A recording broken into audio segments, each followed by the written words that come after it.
Audio Jungle. ಸಾಲ ತಗೊಂಡಿರೋರು ದಯಮಾಡಿ ಈ ವಿಡಿಯೋ ನೋಡಿ. ಆಮೇಲೆ ನೀವು ತಿಳ್ಕೊಳ್ಳಿ ಕಾನೂನು ಹೇಗಿದೆ. ಸಾಲವನ್ನು ತಗೊಂಡ್ಮೇಲೆ ಯಾವುದೋ ಒಂದು ಬ್ಯಾಂಕಿಂಗ್ ಸೆಕ್ಟರ್ ಆಗಿರ್ಬೋದು, ಪ್ರೈವೇಟ್ ಸೆಕ್ಟರ್ ಆಗಿರ್ಬೋದು, NBFC ಆಗಿರ್ಬೋದು, ಮೈಕ್ರೋ ಫೈನಾನ್ಸ್ ಆಗಿರ್ಬೋದು, ನೀವು ಅಗ್ರಿಮೆಂಟ್ಗೆ ಸಿಗ್ನೇಚರ್ನ ಹಾಕ್ಬಿಟ್ಟಿಟ್ಕೆನೆ ಕಾನೂನನ್ನ ನಿಮ್ಮ ಹಕ್ಕುಗಳನ್ನೆಲ್ಲ ಬಿಟ್ಕೊಟ್ಟಂಗಲ್ಲ. ನಾನಿವತ್ತು ಸಾಲ ತಗೊಂಡವರ ಹಕ್ಕುಗಳು ಏನಿದೆ ಅಂತ ಸಂಪೂರ್ಣವಾಗಿ ವಿಶ್ಲೇಷಣೆ ಮಾಡ್ತೀನಿ. ಆಮೇಲೆ ಸಾಲ ತಗೊಂಡವ್ರು ನೀವು ಈ ಕಾನೂನುಗಳನ್ನು ತಿಳ್ಕೊಳ್ಳಿ.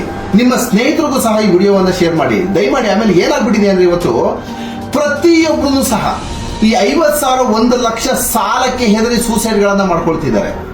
ಏನ್ರಿ ಹಣೆ ಬರ ಅದು. ಆಮೇಲೆ ಎಷ್ಟೋ ಸಲ ಫ್ಯಾಮಿಲಿಗಳು ಸಂಸಾರ ಸಮೇತ ಊರು ಬಿಟ್ಟು ಹೋಗ್ತಿದ್ದಾವೆ. ಇದಕ್ಕೆ ಈಗ ಕರ್ನಾಟಕ ಸರ್ಕಾರ ಒಂದಷ್ಟು ನೋಟಿಫಿಕೇಶನ್ಗಳನ್ನ ಮಾಡ್ತಿದ್ದಾರೆ, ಕಾನೂನ ತರ್ತಾ ಇದ್ದಾರೆ.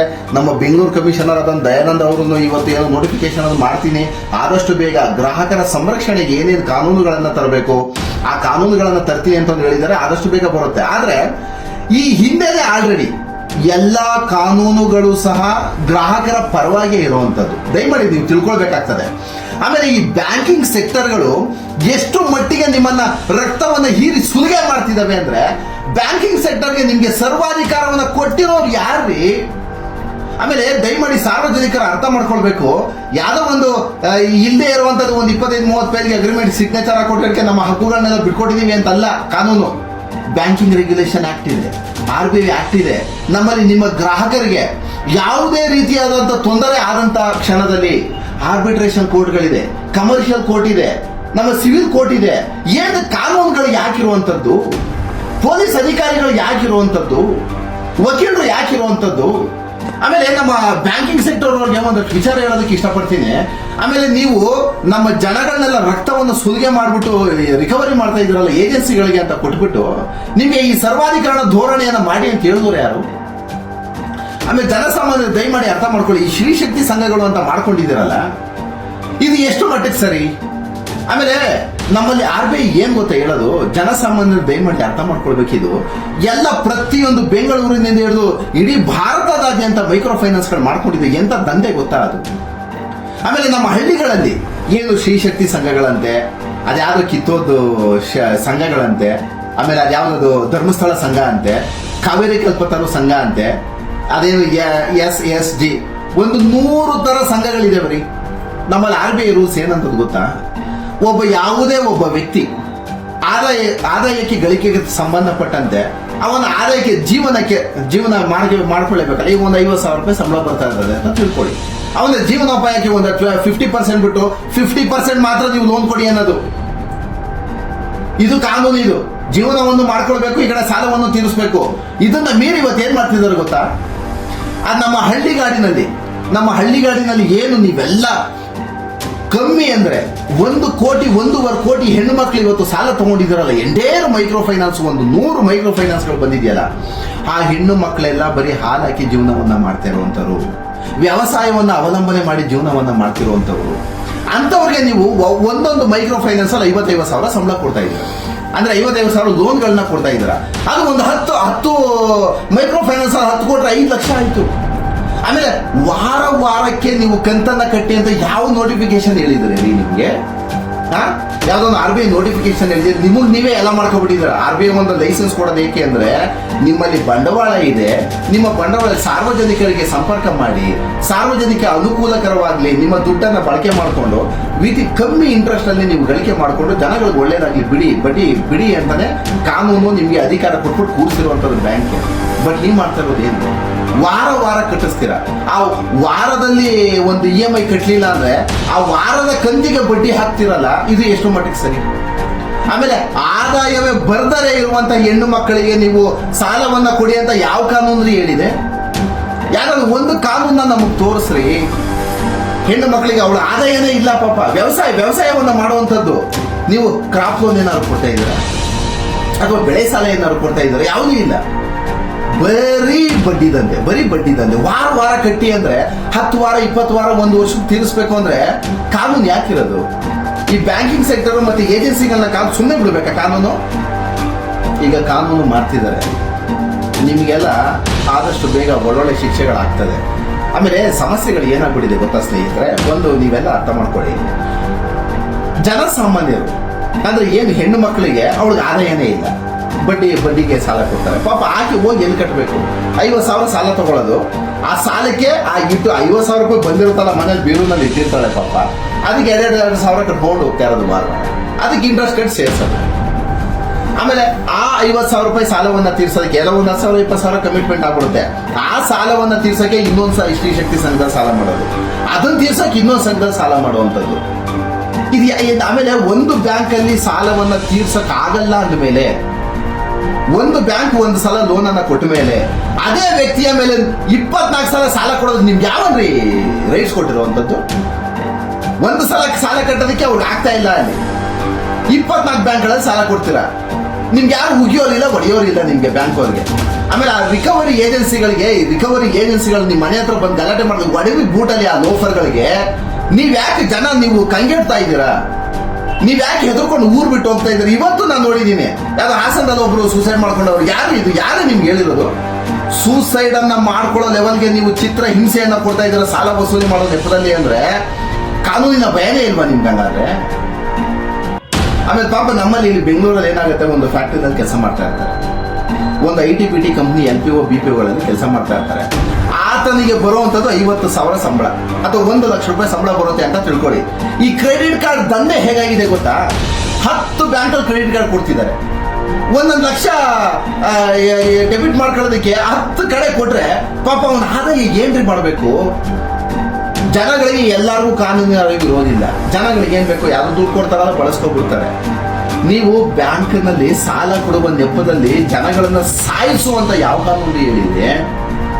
ಬ್ಯಾಂಕಿಂಗ್ ರೆಗ್ಯುಲೇಷನ್ ಆಕ್ಟ್ ಏನಾದ್ರು ಹೇಳಿದ್ಯಾ? ಅಥವಾ ಮನೆ ಹತ್ರನೇ ನಿಂತು ಗಲಾಟೆ ಮಾಡಿ ಅವ್ರನ್ನ ಸೂಸೈಡ್ ಮಾಡ್ಕೊಳ್ಳೋ ಲೆವೆಲ್ಗೆ ತಳ್ಳಿ ಅವರ ಮಾನ ಮರ್ಯಾದೆ ಮನೆ ಮುಂದೆ ನಿಂತ್ಕೊಂಡು ಕಟ್ಟಕ್ಕೆ ಯೋಗ್ಯತೆ ಇಲ್ಲ ಅಂದ್ರೆ ದುಡ್ಡು ಯಾಕೆ ತಗೊಳ್ತೀರಾ ಅಂತ ಈ ಮಾತುಗಳನ್ನೆಲ್ಲ ಪ್ರಯೋಗ ಮಾಡಿ 4 ರಿಂದ 8 ಜನ ಹೋಗ್ಬಿಟ್ಟು ಮನೆ ಮುಂದೆ ನಿಂತ್ಕೊಂಡು ಜಗಳ ಮಾಡಿ ರಿಕವರಿ ಮಾಡಿ ಅಂತ ಯಾವ ಕಾನೂನು ಹೇಳಿದೆ ನಿಮ್ಗೆ? ಆಮೇಲೆ ಜನಗಳು ಇದನ್ನು ಅರ್ಥ ಮಾಡ್ಕೊಳ್ಬೇಕಾದ್ರೆ ಯಾವ ಕಾನೂನು ಹೇಳಿದೆ? ಕಾನೂನು ಇದೆಯಾ ಇದಕ್ಕೆ? ಆಮೇಲೆ ಕಾನೂನು ಹೇಗಿದೆ ಗೊತ್ತಾ ಸ್ನೇಹಿತರೆ? ನೀವು ಈ ನಮ್ಮ ಭಾರತ ದೇಶದಲ್ಲಿ ಯಾವುದೇ ಸಾಲವನ್ನು ತಗೊಳ್ಳಿ, ಮಿನಿಮಮ್ 180 ಡೇಸ್ 180 ದಿನ ಅಂದ್ರೆ ಒಂದು 6 ತಿಂಗಳ ಕಾಲ ನೀವು ಕಟ್ಟದೇ ಇಲ್ಲ ಅಂತ ತಿಳ್ಕೊಳ್ಳಿ. 6 ತಿಂಗಳಾದ್ಮೇಲೆ ಜನರಲ್ ಆಗಿ ಒಂದು ಬ್ಯಾಂಕ್ ಕಡೆಯಿಂದ ಅಡ್ವೊಕೇಟ್ಸ್ ಅಂದ್ರೆ ಬ್ಯಾಂಕನ್ನ ಕಾನೂನುಬದ್ಧವಾಗಿ ನಡೆಸೋದಕ್ಕೆ ಪ್ಯಾನಲ್ ಅಡ್ವೊಕೇಟ್ಸ್ ಅಂತ ಇರ್ತಾರೆ. ಬ್ಯಾಂಕಿಂಗ್ ಅಲ್ಲಿ ಅವರೇ ಅಲಾಟ್ಮೆಂಟ್ ಮಾಡ್ಕೊಂಡಿರ್ತಾರೆ, ಅಡ್ವೊಕೇಟ್ಸ್ ಇರ್ತಾರೆ. ಅಡ್ವೊಕೇಟ್ಸ್ ಮಾತುಗಳನ್ನಾರು ನೀವು ಕೇಳ್ತಾ ಇದ್ದೀರಾ, ಕಾನೂನ ಪರಿಪಾಲನೆ ಮಾಡ್ತಾ ಇದ್ದಾರೆ. ಆ ಅಡ್ವೊಕೇಟ್ಸ್ ಏನ್ ಮಾಡ್ತಾರೆ, ಯಾರೇ ಒಂದು NPA ಆದಂತ ಸಂದರ್ಭದಲ್ಲಿ ಆ ಡಿಫಾಲ್ಟ್ ಕಸ್ಟಮರ್ ಯಾರಿರ್ತಾರೆ ನೋಟಿಸ್ ಅನ್ನ ಜಾರಿ ಮಾಡ್ತಾರೆ. 1, 2, 3 ಸಲ ನೋಟಿಸ್ ಜಾರಿ ಮಾಡ್ತಾರೆ. ಆ ನೋಟಿಸ್ಗೂ ಆತ ಕಟ್ಟೋದಕ್ಕೆ ಸಾಧ್ಯ ಇಲ್ಲ ಅನ್ನೋ ಸಂದರ್ಭದಲ್ಲಿ ನಮ್ಮಲ್ಲಿ ಆರ್ಬಿಟ್ರೇಷನ್ ಕೋರ್ಟ್ಗಳಿದೆ, ಕಮರ್ಷಿಯಲ್ ಕೋರ್ಟ್ಗಳಿದೆ, DRT ಕೋರ್ಟ್ಗಳಿದೆ, ಸಿವಿಲ್ ಕೋರ್ಟ್ ಇದೆ. ರಿಕವರಿ ಕಾನೂನುಬದ್ಧವಾಗಿ ಒಬ್ಬ ವ್ಯಕ್ತಿ ನೀವು ಕೊಟ್ಟ ಮೇಲೆ ಕಾನೂನುಬದ್ಧವಾಗಿ ರಿಕವರಿ ಮಾಡೋದಕ್ಕೆ ಬ್ಯಾಂಕಿಂಗ್ ರೆಗ್ಯುಲೇಷನ್ ಆಕ್ಟ್ ಹೇಳುವಂಥದ್ದು, RBI ಆಕ್ಟ್ ಹೇಳುವಂಥದ್ದು, ನೋಟಿಫಿಕೇಶನ್ ಪ್ರತಿದಿನ ಇದು ಬರ್ತಾ ಇರ್ತದೆ. ರಿಕವರಿನ ಹೇಗೆ ಮಾಡಬೇಕು, DRIಗಳು ಹೇಗೆ ಮಾಡಬೇಕು, ಏಜೆನ್ಸಿಗಳು ಹೇಗೆ ಮಾಡಬೇಕು ಅನ್ನೋದು ಪ್ರತಿ ಸಲ ನೋಟಿಫಿಕೇಶನ್ಗಳನ್ನ ಕೊಡ್ತಾನೆ ಇರ್ತಾರೆ. ಆ 9 ತಿಂಗಳು ನಿಮ್ಗೆ ಆಗಲ್ಲ ಅಂದಮೇಲೆ ಅವರು ಕೇಸ್ಗಳನ್ನ ಹಾಕೊಳ್ತಾರೆ. ಕೇಸ್ ಏನು ಸುಮ್ಮನೆ ಹಾಕೊಳ್ಳೋದಲ್ಲ ನೀವು. ಆ ಕಸ್ಟಮರೇ ಕೋರ್ಟ್ ಫೀಸನ್ನು ಅವರೇ ಕಟ್ಟಬೇಕು, ಲಾಯರ್ ಫೀಸು ಅವರೇ ಕಟ್ಟಬೇಕು, ನೋಟಿಸ್ ಫೀಸು ಅವರೇ ಕಟ್ಟಬೇಕು, ಎಲ್ಲ ಆ ಕೇಸ್ಗೆ ಸಂಬಂಧಪಟ್ಟಂತೆ ಎಲ್ಲವೂ ಅವರೇ ಕಟ್ಟಬೇಕು ಅಂದಮೇಲೆ ನೀವು ಕಾನೂನುಬದ್ಧವಾಗಿ ಅವ್ರ ಹತ್ರ ರಿಕವರಿ ಮಾಡಬೇಕಾ? ಅಥವಾ ಈ ಕಮಿಷನ್ ಆಸೆಗೆ ಏಜೆನ್ಸಿಗಳು ಕೊಟ್ಟು ಆ ಏಜೆನ್ಸಿಯವ್ರಿಗೆ ನಯಾ ಪೈಸದ ವಿದ್ಯೆಗಳಿರಲ್ಲ ರೀ. ಆಮೇಲೆ ಇಡೀ ಕರ್ನಾಟಕದ ಜನತೆ ಅರ್ಥ ಮಾಡ್ಕೊಳ್ಳಿ, ನಾನು ಏನು ಸ್ಟೇಟ್ಮೆಂಟ್ ಕೊಡ್ತಾ ಇದ್ದೀನಿ ಅಂತ. ನೀವು ಪ್ರತಿಯೊಬ್ಬರು ಅನುಭವಿಸಿರ್ತೀರ. ಆ ಏಜೆನ್ಸಿಗಳು ಅಂತ ಬರ್ತಾರಲ್ಲ 100% ಗುಂಡಾಗಿರಿಗಳಿಗೇನೆ ಅವರು ಏಜೆನ್ಸಿ ಕೊಡುವಂಥದ್ದು. ಒಳ್ಳೆ ದೆವ್ವಗಳ ತರ ಇರ್ತಾರೆ. ಹಿಂಗೆ ನೀವು 4 ಜನ ಅಕ್ಕಪಕ್ಕದವರೆಲ್ಲ 4 ಜನ ಸುತ್ತ ಗುದ್ಬಿಟ್ರೆ ಓಡ್ಬಿಡ್ತಾರೆ ಅವರು. ಅವ್ರು ಯಾರೋ 4 ಜನ ರೌಡಿಗಳು ಬರ್ತಾರೆ ಅಂತ ನೀವು ಎದುರ್ಕೊಳ್ತೀರಾ. ನೀವು ಊರು ಬಿಟ್ಟು ಹೋಗ್ತಾ ಇದ್ದೀರಾ. ಸಾಲ ಏನ್ ಗೊತ್ತೇನ್ರಿ, ಸಾಲ ತಗೊಂಡಿರೋರ ಮೇಲೆ ಸರ್ಕಾರ ಇರುವಂತದ್ದು, ಸಾಲ ತಗೊಂಡಿರೋರ ಮೇಲೆ ಬ್ಯಾಂಕ್ಗಳಿರುವಂತದ್ದು. ನೀವೇ ಸಾಲ ತಗೊಂಡಿದ್ರೆ ಬ್ಯಾಂಕ್ ಎಲ್ರಿ ಇರುತ್ತೆ. ಈಗ ಬ್ಯಾಂಕ್ಗಳ ನಷ್ಟ ಅಕಸ್ಮಾತ್ ನಿಮ್ ಕೈಯಲ್ಲಿ ಆಗ್ಲೇ ಇಲ್ಲ, ಒಬ್ಬ ಪರ್ಸನಲ್ ಅನ್ಸೆಕ್ಯೂರ್ಡ್ ಲೋನ್ಗಳನ್ನ ತಗೊಂಡಿರ್ತಾರೆ ಅಂತ ತಿಳ್ಕೊಳ್ಳಿ. 1,00,000 ಜನ ತಗೊಂಡಿದ್ದೀರಾ ಅಂತ ತಿಳ್ಕೊಳ್ಳಿ, 1,00,000 ಜನನು ಸತ್ತೋದ್ರು ಅಂತ ತಿಳ್ಕೊಳ್ಳಿ. ಇದನ್ನ ಸರಿ ಮಾಡ್ಕೊಳ್ಳೋದಕ್ಕೇನೆ ಕೇಂದ್ರ ಸರ್ಕಾರ ಇರುವಂತದ್ದು. ಯಾವನು 10,000 ಕೋಟಿ 20,000 ಕೋಟಿ ತಗೊಂಡೋಗ್ಬಿಟ್ಟ ಅಂದ್ರೆ ಅದರ ನಷ್ಟವನ್ನ ತುಂಬಿಸೋದಕ್ಕೆ ಕೇಂದ್ರ ಸರ್ಕಾರ ಇರುತ್ತೆ. ಯಾರೋ ಪಾಪ ಜನಸಾಮಾನ್ಯ 50,000 1 ಲಕ್ಷ ತಗೊಂಡು ಕಟ್ಟಕ್ಕಾಗೋದೇ ಇಲ್ಲ, ಡೆತ್ ಆಗಿರ್ತಾರೆ, ಏನೋ ಒಂದಾಗಿರುತ್ತೆ. ಈ ತರ ಎಲ್ಲ ಸುಸಂಬದ್ಧವಾಗಿ ಕಾನೂನುಗಳನ್ನ ರಚನೆ ಮಾಡಿರೋದು ಅಷ್ಟು ಸುಲಭವಾಗಿ ಮಾಡಿಲ್ಲ. ಈ ಯಾವಾಗ ಕಟ್ಟದೇ ಆಗಲ್ಲ ಅನ್ನೋದಕ್ಕೆ ಅದಕ್ಕೂ ಹೇಗೆ ಮಾಡಬೇಕು ಅಂತ ಕಾನೂನುಗಳಿದೆ. ಬ್ಯಾಂಕ್ ಹೇಗೆ ತಮ್ಮ ಲಾಸ್ ಆಗ್ಬಿಡಲ್ಲ, ನೀವಿದ್ರೇನೆ ಬ್ಯಾಂಕ್. ಆಮೇಲೆ ಕಾನೂನನ್ನ ನಾವು ತಿಳ್ಕೊಳ್ಬೇಕಾಗ್ತದೆ. ನೀವು ಕಟ್ಟದೇ ಇಲ್ಲ ಅಂತ ತಿಳ್ಕೊಳ್ಳಿ, ಅದಕ್ಕೆ ಆದಂತ ಕಾನೂನುಗಳಿದೆ. ಕಟ್ಟದೇ ಇಲ್ಲ ಅನ್ನೋ ಕಾನೂನು ಏನು ಬಿಡಲ್ಲ. ಆಮೇಲೆ ಅದೇನಾಗುತ್ತೆ ಅಂದ್ರೆ ಕೋರ್ಟಲ್ಲಿ ಏನಾಗುತ್ತೆ, ನಿಮ್ಗೆ ಅವಕಾಶ ಮಾಡಿಕೊಡ್ತಾರೆ. ಯಾವುದೇ ಕೋರ್ಟಲ್ಲಿ ಬ್ಯಾಂಕಿಂಗ್ ಸೆಕ್ಟರ್ ಅವರು ಕೇಸ್ಗಳನ್ನ ಹಾಕೊಳ್ಳಿ, ಕೋರ್ಟ್ ಕಾಲಾವಕಾಶ ಕೊಡುತ್ತೆ. 3 ತಿಂಗಳು 6 ತಿಂಗಳು 1 ವರ್ಷ 2 ವರ್ಷ 3 ವರ್ಷದ ಗಂಟ ಟೈಮ್ ಕೊಟ್ಟಿದೆ. ನಿಮ್ಗೆ ಇಷ್ಟಿಷ್ಟು ಕಟ್ಕೊಂಡು ಹೋಗಿ ಆಯ್ತು ಅಂತ. ಲೋನ್ಗಳನ್ನ ರೆಗ್ಯುಲರೈಸೇಷನ್ ಮಾಡಿಕೊಡುವಂತ ಕೇಸ್ಗಳು ನಮ್ಮಲ್ಲಿ ಲಕ್ಷ ಕೇಸ್ಗಳಿದೆ. ಕೋರ್ಟ್ ನಿಮ್ಮನ್ನು ಹೇಗೆ ತಮ್ಮ ಜೈಲಿಗೆ ಹಾಕ್ಬಿಡುತ್ತಾ? ಆಮೇಲೆ ಜನಗಳಿಗೆ ನಾನು ಹೇಳುವಂಥದ್ದು, ಆಮೇಲೆ ಯಾವುದೋ ಲೋನ್ ಕಟ್ಟಿಲ್ಲ ಅಂತ ಪೊಲೀಸರು ನಿಮಗೆ ಖಡಾಖಂಡಿತವಾಗಿ ಕಾಲ್ ಮಾಡೋದಕ್ಕೆ ಕಾನೂನಲ್ಲಿ ಅವಕಾಶನೇ ಇಲ್ಲ. ಕಾನೂನಲ್ಲಿ ನೀವು ಲೋನ್ ಕಟ್ಟಿಲ್ಲ, ಬಂದು ಲೋನ್ ಕ್ಲಿಯರ್ ಮಾಡಿ ಅಂತ ಪೊಲೀಸವ್ರಿಗೆ 1 ನಯಾ ಪೈಸದ ಅಧಿಕಾರವನ್ನ ಕೊಟ್ಟಿಲ್ಲ. ದಯಮಾಡಿ ಅರ್ಥ ಮಾಡ್ಕೊಳ್ಳಿ ಇದನ್ನ. ಅದ್ಯಾರೋ ಪೊಲೀಸವ್ರು ಕಾಲ್ ಮಾಡ್ಬಿಡ್ತಾರೆ, ಲಾಯರ್ಗಳು ಕಾಲ್ ಮಾಡ್ಬಿಡ್ತಾರೆ. ಏನ್ ಹೇಳ್ತಾ ಪಾಪ ಜನ ಯಾಕೆ ಕೂಗ್ಬಿಟ್ಟು ಹೋಗ್ತಾ ಇದ್ದೀರಾ? ನೀವು ಯಾಕೆ ಸೂಸೈಡ್ಗಳು ಮಾಡ್ಕೋತಾ ಇದ್ದೀರಾ? ಅದೇನು 50,000 1 ಲಕ್ಷ ಸಾಲ, ಅದೇನು ಆಮೇಲೆ commercial loan, business loan, personal loan, credit card loan, vehicle loan, home loan, ಬರೀ ಸಾಲದಲ್ಲೇ ಜೀವನ ಮಾಡ್ತಾ ಇದ್ದಾರೆ. ಮತ್ತೆ ಸಾಲದ ಜೀವನ ಮಾಡೋರಿಗೆ ಬ್ಯಾಂಕಿಂಗ್ ಸೆಕ್ಟರ್ಗಳು ಅವರಿಗೆ ಜೀವನವನ್ನ ಕಲ್ಪಿಸ್ಕೊಡೋದಕ್ಕೆ ಅವಕಾಶ ಮಾಡಿಕೊಡ್ಬೇಕೇ ಹೊರತು ಜೀವನವನ್ನ ಸರ್ವನಾಶ ಮಾಡಿ ರಿಕವರಿ ಮಾಡೋದಲ್ಲ ಬ್ಯಾಂಕಿಂಗ್ ಸೆಕ್ಟರ್ಗಳದ್ದು ಕೆಲಸ. ಎಲ್ಲೂ ಹೋಗಲ್ಲ ನಿಮ್ ದುಡ್ಡು. ಕೇಸ್ ಹಾಕೊಳ್ತೀರ, ಕಾನೂನು ಬದಲು ವಾಪಸ್ ಬರ್ತಾರೆ, ಇಲ್ಲಾರ ಕಸ್ಟಡಿ ತಗೊಳ್ಳಿ. ಅವ್ರಿಗೆ ಜೀವನ ಮಾಡೋದಕ್ಕೆ ಕಟ್ಟೋದಕ್ಕೆ ಅವಕಾಶ ಮಾಡ್ಕೊಡ್ಬೇಕಲ್ವಾ? ಇಲ್ಲದೆ ಇರೋ ಕಾನೂನುಗಳೆಲ್ಲ ಯಾಕೆ ಮಾಡ್ತಾ ಇದ್ದೀರಾ ನೀವು? ಆಮೇಲೆ ಸ್ತ್ರೀ ಶಕ್ತಿ ಸಂಘಗಳಿಗೆ ಆದಾಯವೇ ಇಲ್ಲದೆ ಇರೋ ಹೆಣ್ಣು ಮಕ್ಕಳಿಗೆ ಸಾಲ ಕೊಡೋದನ್ನ ನಿಲ್ಲಿಸಿ ಬ್ಯಾಂಕಿಂಗ್ ಸೆಕ್ಟರ್ ಅವರು. ಆದಾಯನೇ ಬರಲ್ಲ ಅಂದ್ಮೇಲೆ ಇನ್ನೇನೇನು ಮಾಡ್ತಾರೆ ಅವರು? ಮನೆ ಹತ್ರ ಹೋಗೋದು, ಗಲಾಟೆ ಮಾಡೋದು, ರೂಢಿಸಮ್ ಮಾಡೋದು, ಗುಂಡಾಗಿರಿ ಮಾಡೋದು, ಹೋಗ್ಬಿಟ್ಟು ಬಾಯಿಗೆ ಬಂದಂಗೆ ಬೈಯೋದು. ಅಲ್ಲರಿ, ಸಾಲ ಕೊಟ್ಟವರು ನೇರ ಗ್ರಾಹಕ ಮತ್ತು ಬ್ಯಾಂಕಿಂಗ್ ನೇರವಾದ ಹೊಣೆಗಾರಿಕೆ. ಮಧ್ಯದ ನಿಮ್ದೇ ಆದ ಏಜೆನ್ಸಿ ಯಾರು? ಇದು ಕಾನೂನಲ್ಲಿ ಏನಾದ್ರು ಏಜೆನ್ಸಿಗಳಿಗೆ ಎಕ್ಸ್ಟ್ರಾ ಏನಾದ್ರು ಇದು ಕೊಟ್ಬಿಟ್ಟಿದಾರ? ಗ್ರಾಹಕ ಮತ್ತು ಮಾಲೀಕನ ನೇರ ಸಂಬಂಧ ಓದಿದ್ರೆ ಕಾನೂನು ಗೊತ್ತಾ ನಿಮ್ಗೆ? ಕನ್ಸ್ಯೂಮರ್ ಆಕ್ಟ್ ಗೊತ್ತಾ ನಿಮ್ಗೆ? ನಿಮ್ಗೆ ಏನು ಗೊತ್ತಿಲ್ಲ ಅಂದಮೇಲೆ ದಯಮಾಡಿ ಜನಗಳಿಗೆ ಜೀವನ ಮಾಡೋದಕ್ಕೆ ಅವಕಾಶ ಮಾಡಿಕೊಡಿ. ಆಮೇಲೆ ದಯಮಾಡಿ ಯಾರೂ ಸಹ ಸಾಲ ತಗೊಂಡಿರೋರು ತಲೆ ಕೆಡಿಸ್ಕೊಳಕ್ ಹೋಗ್ಬೇಡಿ. ಧೈರ್ಯವಾಗಿ ಫೇಸ್ ಮಾಡಿ. ಜಗತ್ತಲ್ಲಿ ಯಾರೇ ಸಾಲ ಮಾಡಿ, ಪ್ರತಿಯೊಬ್ಬರು ಸಾಲಗಾರಕಂದ್ರೆ ನಿಮ್ಮ ಲೆವೆಲ್ಗೆ ನೀವು 50,000 1 ಲಕ್ಷ ಸಾಲ ಮಾಡಿರ್ತೀರ. ಇರೋರು 1 ಕೋಟಿ 2 ಕೋಟಿ ಮಾಡ್ತಾರೆ, 500 ಕೋಟಿ 1000 ಕೋಟಿ ಸಾಲ ಮಾಡ್ತಾರೆ, 50,000 ಕೋಟಿ 1 ಲಕ್ಷ ಕೋಟಿ ಸಾಲ ಮಾಡಿರೋರು ಇದ್ದಾರೆ. ಈಗೆಲ್ಲ ದೊಡ್ಡ ಅಪಾರ್ಟ್ಮೆಂಟ್ಗಳನ್ನ ಕಟ್ತಾರಲ್ಲ, ದಯಮಾಡಿ ಅರ್ಥ ಮಾಡ್ಕೊಳ್ಳಿ. ದೊಡ್ಡ ಅಪಾರ್ಟ್ಮೆಂಟ್ ಕಟ್ತಾರಲ್ಲ, 1000 ಕೋಟಿ 1,500 ಕೋಟಿ ಲೋನ್ ಹಾಕ್ಸಿರ್ತಾರೆ. ಈಗ ನೀವು ಒಂದು ತಳ್ಳಗಾಡಿನಲ್ಲಿ ವ್ಯಾಪಾರ ಮಾಡ್ತೀರಾ, 50,000 ಸಾಲ ಮಾಡಿರ್ತೀರ. ಈಗ ಯಾವುದೋ ಒಂದು ಇಂಡಸ್ಟ್ರಿನಲ್ಲೋ ಫ್ಯಾಕ್ಟ್ರಿನಲ್ಲೋ ಗಾರ್ಮೆಂಟ್ಸ್ ಎಲ್ಲ ಕೆಲಸಕ್ಕೆ ಹೋಗ್ತೀರಾ ಅಂದ್ರೆ 50,000 1 ಲಕ್ಷ ಸಾಲ ಮಾಡಿರ್ತೀರ. ಯಾವುದೋ ಒಂದು ಸ್ವಲ್ಪ ಮ್ಯಾನೇಜರ್ ಅದು ಇದು ಕೋಚಿಂಗ್ ಅಲ್ಲಿ 5 ಲಕ್ಷ 10 ಲಕ್ಷ ಸಾಲ ಅಂದ್ರೆ ಪ್ರತಿಯೊಬ್ಬರು ಸಹ ಸಾಲವನ್ನೇ ಮಾಡಿ ಜೀವನ ಮಾಡ್ಕೋಬೇಕು. ಸಾಲ ಒಬ್ಬ ವ್ಯಕ್ತಿಗೆ ಅವಶ್ಯಕವಾದ ಅಂಶ, ಬಟ್ ಆದರೆ ಅದನ್ನ ನಾವು ಯಾವ ರೀತಿ ತಗೊಳ್ಬೇಕು, ನಮ್ಮ ಆದಾಯ ಎಷ್ಟಿದೆ, ನಮ್ಮ ವೆಚ್ಚ ಎಷ್ಟಿದೆ. ಆಮೇಲೆ ಅವನು ಯಾವನ ಕೆಲಸನೇ ಮಾಡಲ್ಲ, ಕಾರ್ ತಗೊಬಿಡೋದು, ಅವ್ನು ಯಾವ ಆದಾಯನೇ ಇಲ್ಲ, ಲೋನ್ ಹಾಕ್ಸ್ಬಿಟ್ಟು ಮನೆ ತಗೊಬಿಡೋದು, ಲೋನ್ ಹಾಕ್ಸ್ಬಿಟ್ಟು ಸೇಫ್ ತಗೊಳ್ಳೋದು. ಅಂಥವ್ರಿಗೆ ನಿಮ್ಗೆ ಬಂದು ರಿಕವರಿ ಮಾಡಿದ್ರೆ ಇನ್ನೇನು ಮಾಡ್ತಾರೆ ಅವರು? ಆಮೇಲೆ ನಮ್ಮ ಆದಾಯಕ್ಕೆ ತಕ್ಕಂತೆ ನಮ್ಮ ವೆಚ್ಚಗಳಿರ್ಬೇಕು, ಆದಾಯಕ್ಕೆ ತಕ್ಕಂತೆ ನಮ್ಮ ಪ್ಲಾನಿಂಗ್ ಇರಬೇಕು. ಅವ್ರು ಯಾರೋ ಏಜೆನ್ಸಿಗಳು ಬಂದು ಮನೆ ಮುಂದೆ ಗಲಾಟೆ ಮಾಡಿ ನೀವು ಯಾಕೆ ಅವಕಾಶ ಮಾಡ್ಕೊಡ್ತೀರಾ? ಆಮೇಲೆ ನಮ್ಮ ಜನಗಳಿಗೆ ಬುದ್ಧಿ ಕಲ್ತ್ಕೋಬೇಕು.